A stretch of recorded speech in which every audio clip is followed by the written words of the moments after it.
Prelims fact की इस series में हम the Indian Express, the Hindu, down to earth, इन सभी के इंपॉर्टेंट आर्टिकल जो यूपीएससी के एग्जाम के दृष्टिकोण से इंपॉर्टेंट है उन्हें डिस्कस करते हैं। पहला आर्टिकल इंडियन एक्सप्रेस का है।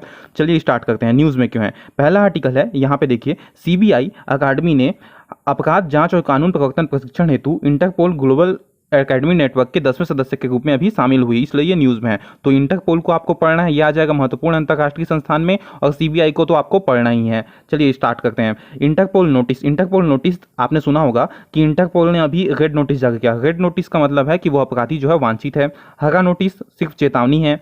नारंगी बम की सूचना, बैगनी उस अपराधी का तरीका यहाँ पे बताती है बैगनी नोटिस। नीला नोटिस जो है वो उस अपराधी के बारे में अतिरिक्त जानकारी देती है। पीला नोटिस से लापता हुआ है वो व्यक्ति, ये हमें पता चलता है। साथ ही काला नोटिस जो है ये अज्ञात लाश या शिनाख्त के लिए यहाँ पे जारी किया जाता है। ये फोटो मैंने ली है अमर उजाला से, और आर्टिकल है ये द इंडियन एक्सप्रेस का, हिंदी अनुवाद। यह महत्वपूर्ण कदम अकेडमी के वैश्विक प्रभाव को बढ़ाता है, साथ ही प्रभावशाली संयुक्त पहल एवं क्षमता निर्माण का मार्ग भी प्रशस्त करता है।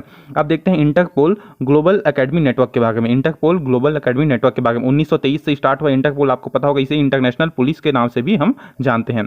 यह एक परियोजना है जिसे इंटरपोल द्वारा कानून प्रवर्तन प्रशिक्षण में वैश्विक रणनीति का नेतृत्व करने में सहायता प्रदान करने के लिए 2019 में स्टार्ट किया गया था। अभी 10वें सदस्य के रूप में सीबीआई अकादमी को इसमें शामिल किया गया है।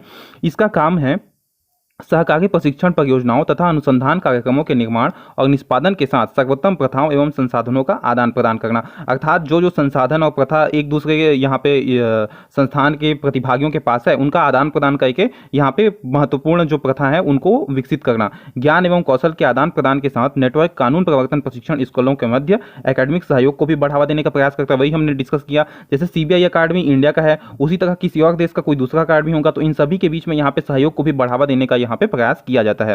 नेटवर्क गुणवत्ता मानकों, मान्यता प्राप्त तंत्र और प्रणालियों की स्थापना करके कानून प्रवर्तन प्रशिक्षण में अकादमिक उत्कृष्टता तथा नवाचार को बढ़ावा देना चाहता है। नवाचार का मतलब इनोवेशन हो गया। सीबीआई अकादमी, अब देख लेते हैं सीबीआई अकादमी, ये 10वें सदस्य के रूप में शामिल हुआ है। अब ये है क्या?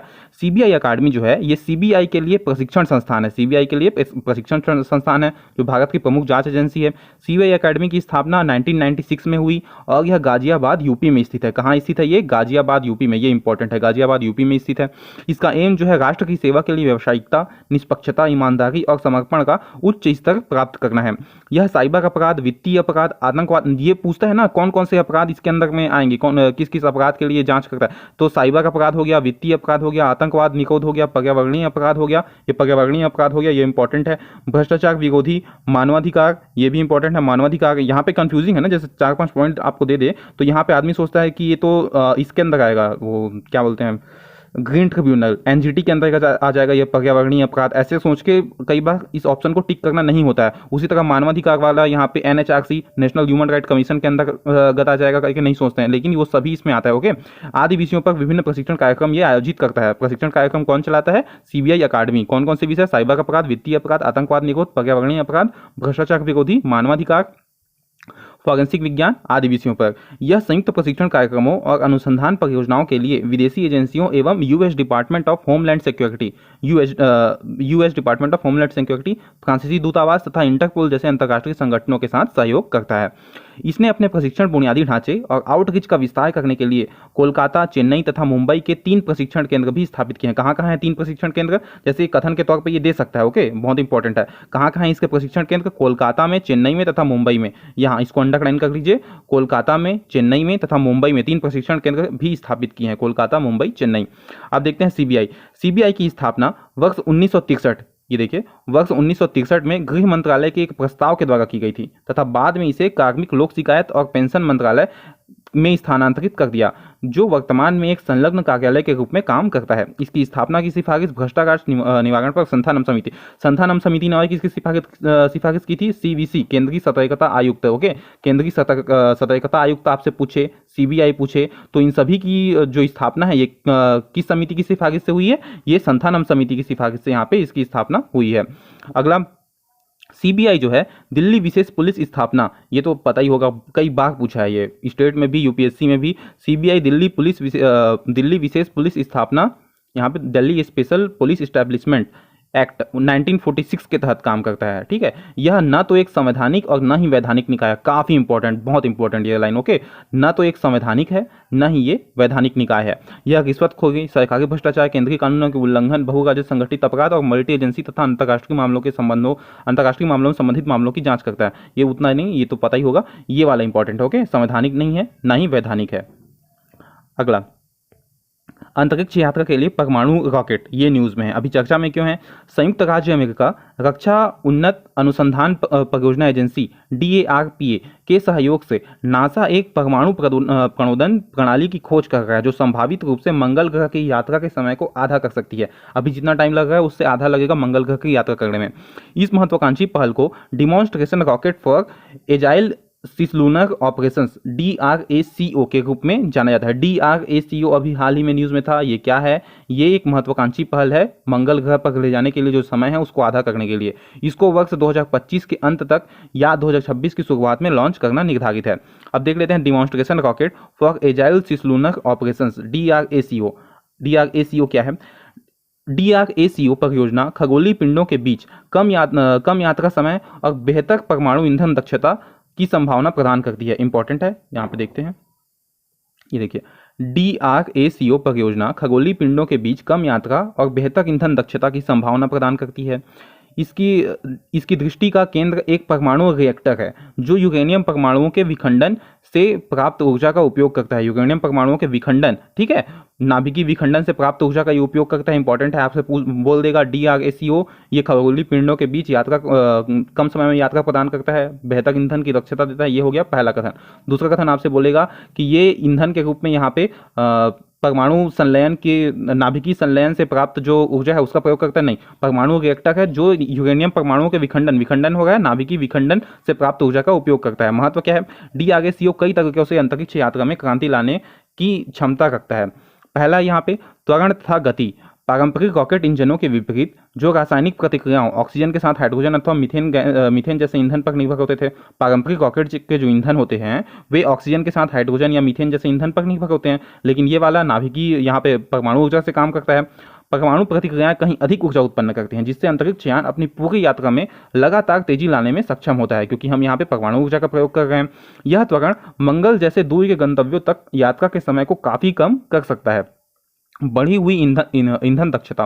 परमाणु प्रणोदन प्रणाली अधिक ईंधन दक्षता उत्पन्न करती है, जिससे ये मेंस के लिए भी इंपॉर्टेंट है ना। परमाणु प्रणोदन प्रणाली अगर आ गया आपके पास तो 5 पॉइंट आप यहीं से लिख सकते हैं। ओके, सिर्फ आपको हेडिंग पता होना चाहिए कि ईंधन दक्षता इससे प्रभावित होगी, त्वरण तथा गति हमें गति अधिक मिलेगी, समय कम होगा, न्यूनतम जोखिम होगा। तो ऐसे 4-5 पॉइंट आपको याद आ गए तो 1-2 लाइन आप हर पॉइंट में लिख सकते हैं। आपका पेज खत्म हो जाएगा, मार्क्स भी अच्छे मिलेंगे क्योंकि आपने पॉइंट टू पॉइंट लिखा हुआ है। ओके, कहाँ पे थे अपन? हाँ, अत्यधिक प्रणोदक ले जाने की आवश्यकता जो है कम हो जाती है। यह लाभ अंतर्ग्रही यात्राओं की अवधि को काफ़ी कम कर सकता है।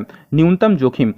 त्वरित यात्रा समय अंतरिक्ष यात्रियों के लिए गहरे अंतरिक्ष की कठोर परिस्थितियों में जोखिम को कम करता है, क्योंकि कम समय वो बिताएंगे, यात्रा का जो समय है वो कम हो गया, तो टाइम कम हो गया, स्पेस में है तो वहाँ का खतरा भी कम हो जाएगा ऑब्वियसली, क्योंकि वो कम टाइम तक वहाँ पे रहेंगे। विस्तारित अंतरिक्ष यात्रा से जुड़े संभावित जोखिम जैसे विकिरण जोखिम और अलगाव को त्वरित यात्राओं के माध्यम से कम किया जा सकता है।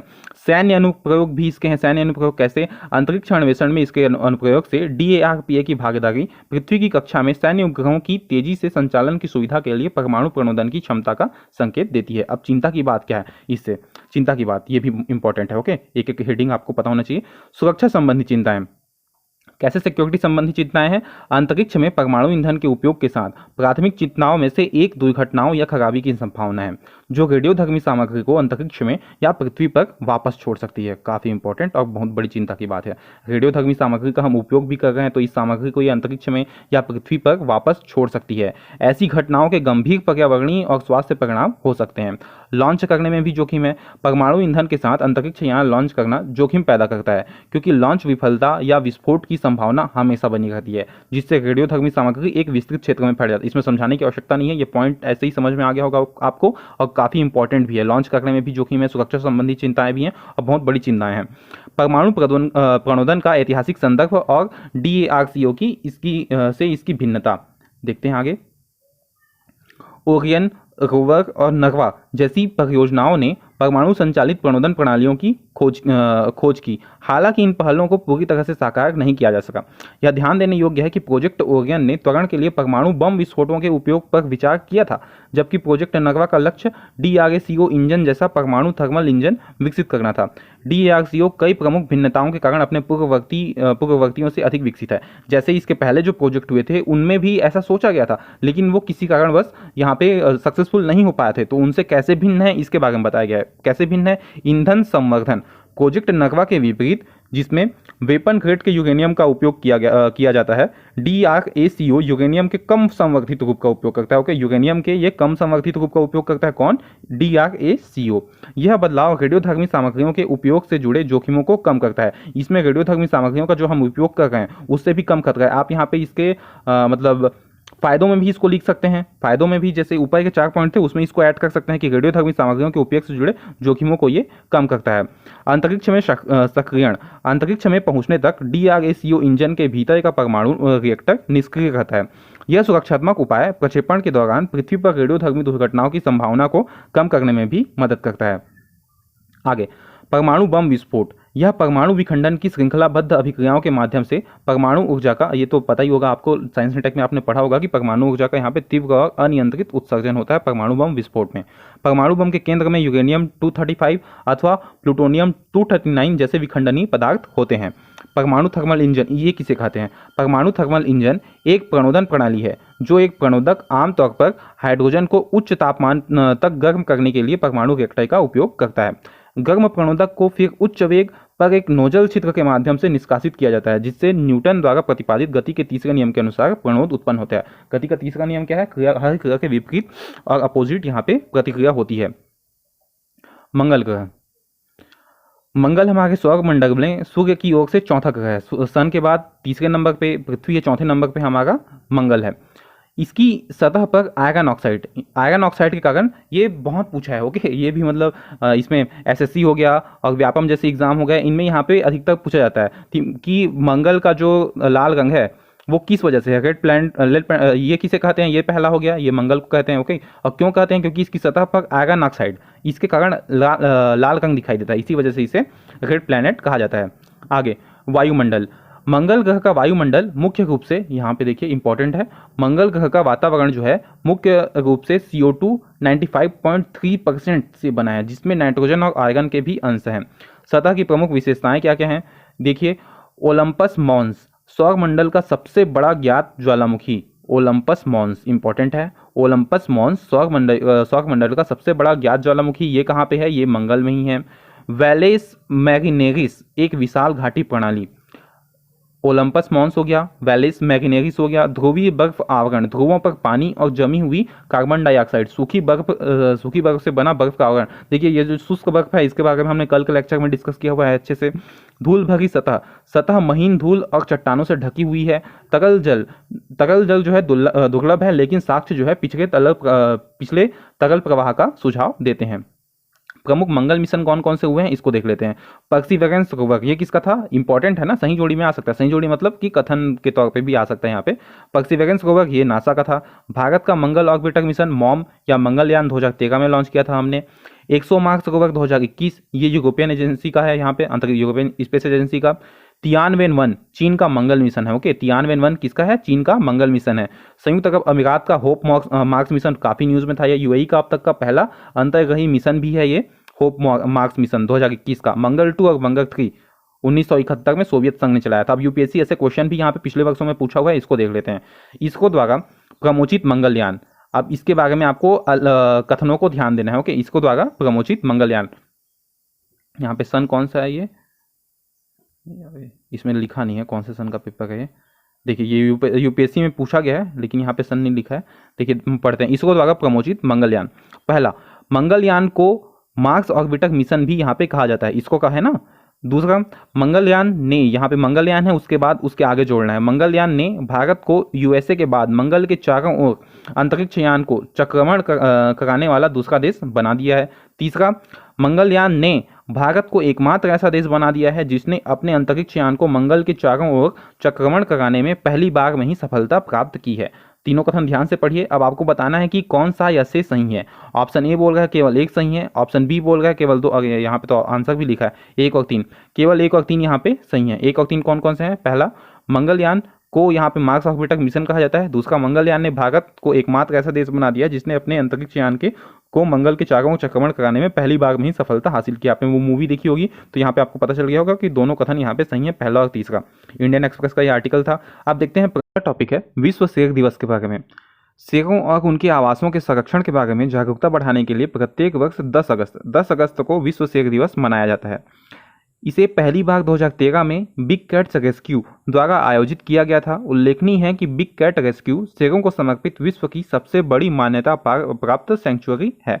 अब देख लेते हैं यहाँ पे अफ्रीकन लायन और एशियन लायन के बीच में यहाँ पे अंतर। अफ्रीकन लायन जो है इसका यहाँ पे आप देख सकते हैं जो मेन है माने MANE, ये मेन, ये जो बाल होते हैं ना इनको यहाँ पे बोलते हैं। तो ये जो है एशियाटिक लायन जो होता है इनका छोटा होता है और कम घना होता है। वहीं अफ्रीकन लायन का ये देखिए, ये लायन है तो अफ्रीकन लायन का जो बाल है ये यहाँ पे घने होंगे, लंबे होंगे और यहाँ पे पैरों, यहाँ जो इनका छाती है यहाँ तक होते हैं इनके बाल। लेकिन एशियाटिक लायन के यहाँ पे छोटे होते हैं। एशियाटिक लायन है shorter, sparser and darker mane compared to the fuller mane of African lion. African lion से यहाँ पे इनका एशियाटिक लायन का छोटा होता है, स्पार्सर होता है और डार्कर होता है, गहरा भी होता है। और यहाँ पे साइज में भी Asiatic lion slightly smaller than African lion. यहाँ पे देखिए ये स्लाइटली छोटे होते हैं अफ्रीकन लायन से। तो ये 2-3 प्रमुख अंतर हो गया। और इंपॉर्टेंट है IUCN रेड लिस्ट में इनका जो स्थान है। जो अफ्रीकन लायन है ये वल्नरेबल में आता है, VU, ओके, वल्नरेबल में आता है। और एशियाटिक लायन जो है ये आपका आता है इंडेंजर्ड में, नीचे होगा देख लेंगे हम, इंडेंजर्ड में आता है ये एशियाटिक लायन और अफ्रीकन लायन वल्नरेबल में आता है। काफी इंपॉर्टेंट। आगे बढ़ते हैं अब।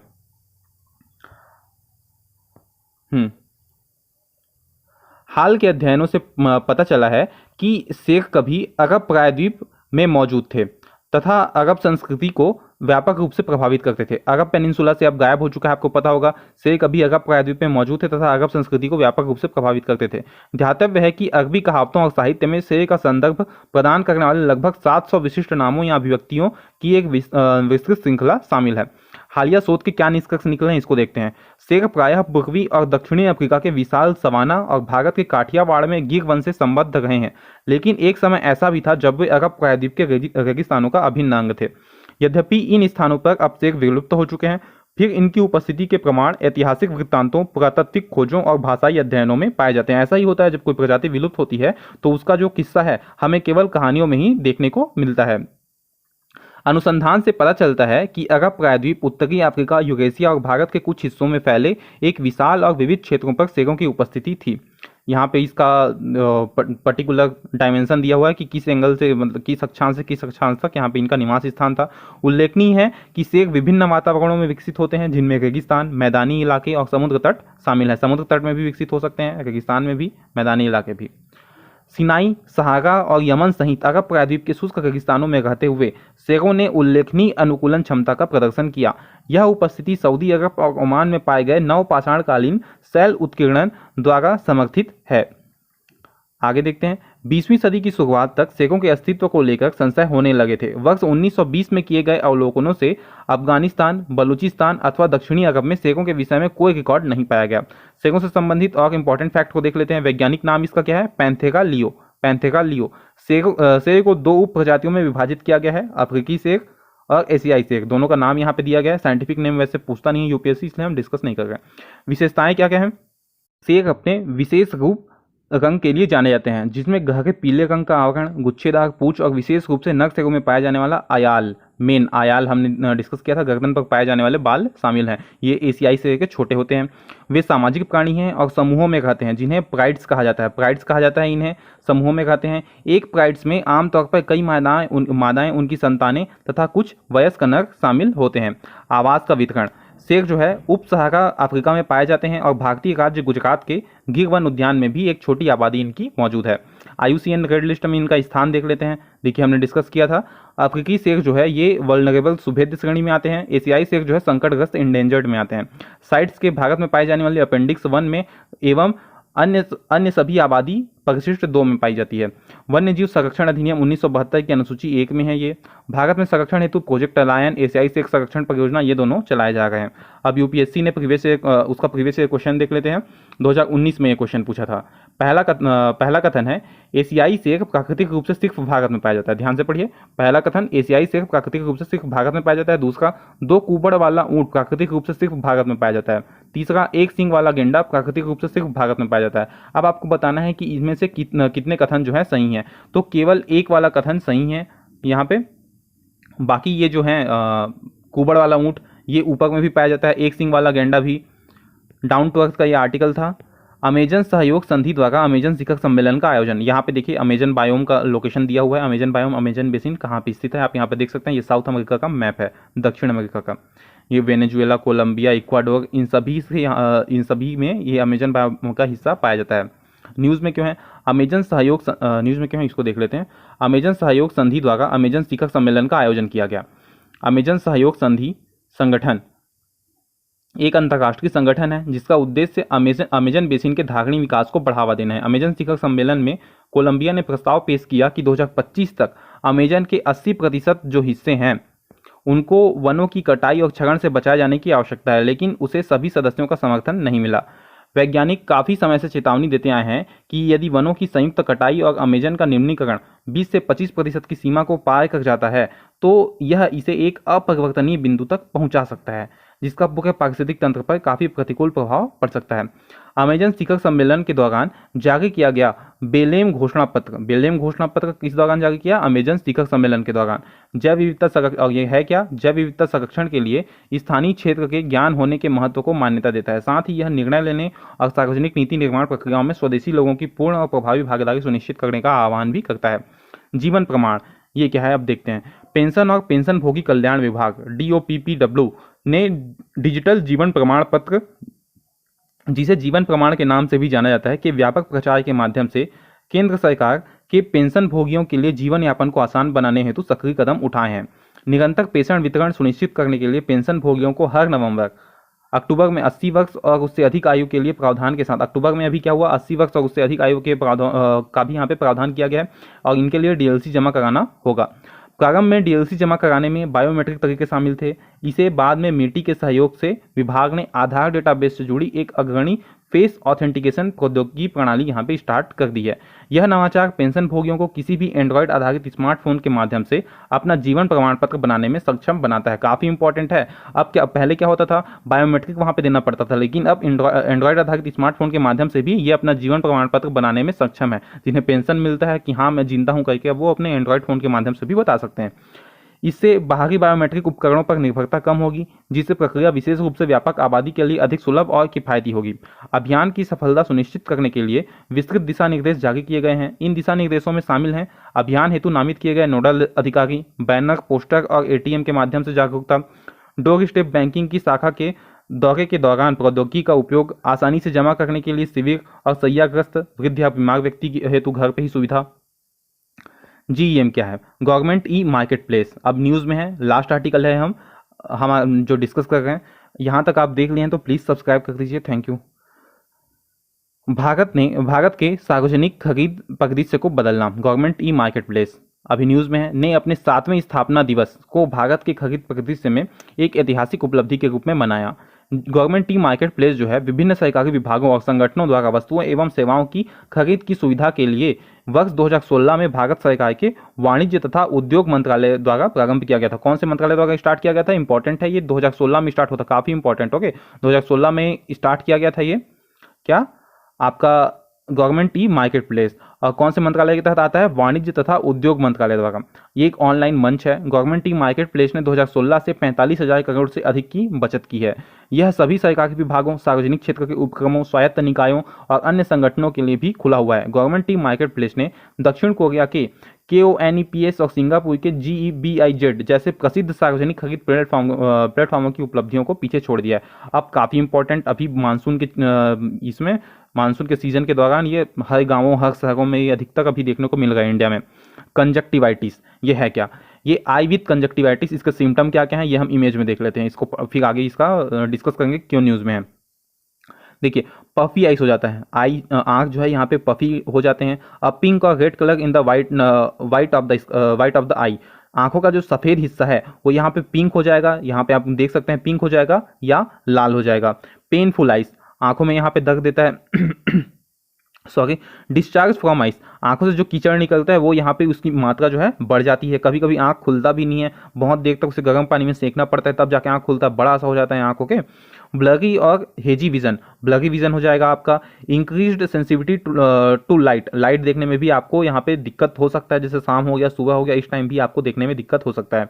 ईची वाटरी और बर्निंग आइज, दोपहर में तो ऑब्वियसली होगा ही होगा, ईची होगा, वाटरी होगा, बर्निंग आइज भी होगा, यहाँ पे पानी भी निकलते रहेगा और खुजली भी वहाँ पे होते रहेगा। अगला यहाँ पे क्रशिंग ऑफ आईलिड्स और लेसेस, यहाँ पे जो आईलिड आपका या लेसेस हैं वो भी यहाँ पे आपका क्रस्ट हो जाएंगे, एकदम कठोर टाइप से हो जाएंगे क्योंकि पानी वानी उसमें जाते रहेगा। अब न्यूज़ में क्यों है इसको देख लेते हैं। भारत में मानसून के मौसम के दौरान कंजक्टिवाइटिस के मामले बढ़ गए हैं, अभी मामले बढ़ गए हैं, आपने देखा होगा गांव-गांव शहर-शहर में फैला हुआ कंजक्टिवाइटिस, क्योंकि उच्च आर्द्रता और वर्षा संक्रमण के संचरण के लिए अनुकूल वातावरण बनाती है। इसे गुलाबी आंख, पिंक आई के रूप में भी जाना जाता है। कंजक्टिवाइटिस एक आंख की बीमारी है, इंपॉर्टेंट है। कंजक्टिवाइटिस किसकी बीमारी है? आंख की बीमारी। जो कंजक्टिवा पतली झिल्ली जो आंख के सफेद भाग को कवर करती है और आंतरिक पलकों को ढकती है की परत की जलन या सूजन है, इसकी जलन या सूजन है। इससे प्रभावित आंख में लालिमा, खुजली, स्राव और दर्द होता है। यह वायरस, बैक्टीरिया, एलर्जी या अन्य कारकों के कारण हो सकता है। जैसे आपको बोल देगा सिर्फ वायरस, नहीं, वायरस से भी हो सकता है, बैक्टीरिया से भी हो सकता है, एलर्जी हो सकता है या अन्य कारकों के कारण भी ये हो सकता है कंजक्टिवाइटिस। वायरल और बैक्टीरियल कंजक्टिवाइटिस दूषित हाथों या सतहों से सीधे संपर्क से फैल सकते हैं। आंखों को आप बार बार छूने से आप भी बचिए अभी के सीजन में, ओके। एलर्जिक कंजक्टिवाइटिस संक्रामक नहीं है और एलर्जी के संपर्क में आने से होता है। एलर्जी से जो होता है ना वो वाला कंजक्टिवाइटिस जो है संक्रामक नहीं है, वो एलर्जी के संपर्क में ही आने से यहाँ पे होता है। कंजक्टिवाइटिस को रोकने के लिए व्यक्ति को बार बार हाथ धोने चाहिए, अभी ये उपाय सभी को करना है, ठीक है। कंजक्टिवाइटिस को रोकने के लिए व्यक्ति को बार बार हाथ जो है धोना चाहिए, आंखों को छूने या रगड़ने से बचना चाहिए, व्यक्तिगत वस्तुओं को दूसरों के साथ साझा नहीं करना चाहिए, धूप का चश्मा या सुरक्षात्मक आईवीआर पहनना चाहिए तथा उन लोगों से दूर रहना चाहिए जिन्हें कंजक्टिवाइटिस है। काफ़ी important. Thank you so much.